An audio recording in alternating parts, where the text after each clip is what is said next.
Hello, आज आपण इथे चण्याची भाजी बनवणार आहोत. कढई ठेवलेली आहे, गॅसवर तेल टाकलं आहे.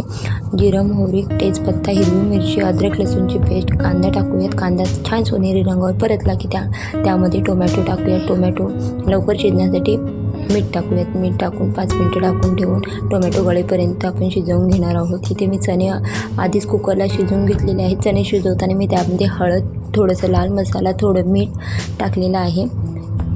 मी ते स्क्रीनवर मसाले जे काही मसाले यूज केले ते स्क्रीनवर दाखवलेले आहेत. त्यानंतर इथे मी चणे अर्धे मॅश करून अर्धे तसेच टाकलेले आहेत. गरम पाणी घालूयात. व्हिडिओ आवडला तर लाईक, शेअर, सबस्क्राईब नक्की करा. गरम मसाला टाकूयात. 5 मिनटं शिजून देऊयात. कोथिंबीर टाकूयात. आपली चण्याची भाजी तयार आहे.